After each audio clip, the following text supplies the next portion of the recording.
Prisoner B-3087. Chapter 2. German soldiers filled the streets of Krakow.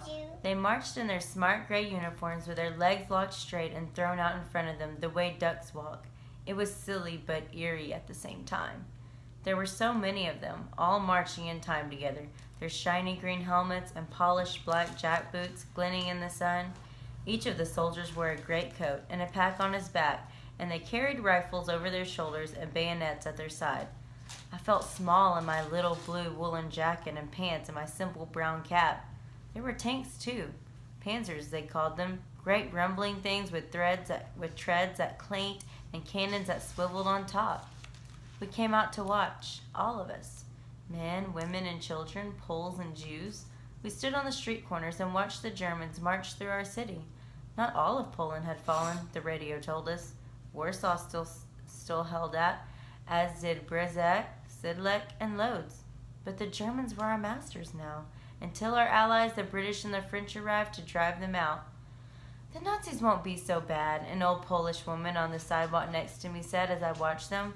I remember the Germans from the World War. They were very nice people. But of course she would say that. She wasn't a Jew. For weeks we tried to live our lives as though nothing had changed, as though an invading army hadn't conquered us. I went to school every day. My father and uncles and cousins still went to work, and my mother still went to the store. But things were changing. At school, the Polish boys wouldn't play soccer with me anymore, and no Poles or Germans bought shoes from my father's store. Food became scarce too, and more expensive. Then one morning, I walked to school, and it was canceled. For good, I was told. No school for Jews. The other children celebrated, but I was disappointed. I loved to read, any and all books, but especially books about America and books about doctors and medicine. I wandered the streets watching the German soldiers in their tanks, the bread lines that stretched around the block. Winter was coming, and the men and women in line held their coats tied around them and stamped their feet to stay warm. When I went home at lunchtime, my father was there, which surprised me. He usually ate lunch at work. Uncle Moshe was with him at the table. My mother came out of the kitchen and worried over me.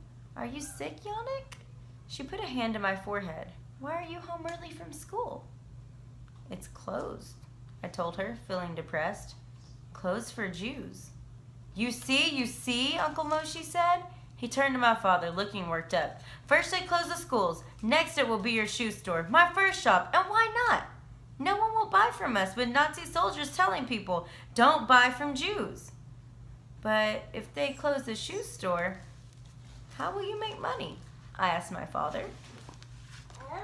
"Jews are not to make money," Moshe said. "We have ration cards now for food, with J's all over them, J for Jew." "This will pass," my father said. "They'll crack down for a time, and then things will get easier again. It's always the same. We just have to keep our heads down." "Yes," Moshe said. He tapped the open newspaper between him and my father. "Jews must keep their heads down and not look Germans in the face. We can't speak unless spoken to. We can't walk on the main streets of our own city. We can't use the parks, the swimming pools, the libraries, the cinemas. Jews couldn't go to the movie theaters? No, I loved the movies. And the library too? Where would I get books to read if I wasn't allowed to go to school either?" I hurried to Moshe's side to see what he was talking about. There in the paper were "New Rules for the Jews." My heart sank. It was true. No more parks, no more libraries, no more movie theaters. And there was to be a nightly curfew for all Jews, young and old. We were to be in our houses and off the streets by 9 p.m. "And armbands? Armbands with the Star of David on them?" Uncle Moshe said. "They are marking us, branding us like the cattle in those American pictures y'all like so much. Next, they'll be taking all our money. Mina, tell your husband." "What would you have us do, Moshe?" my mother said, putting her hands on my father's shoulders. "We haven't the money to leave, and even if we did, where would we go?" My father reached up to hold my mother's hand. "We must not lose faith, Moshe.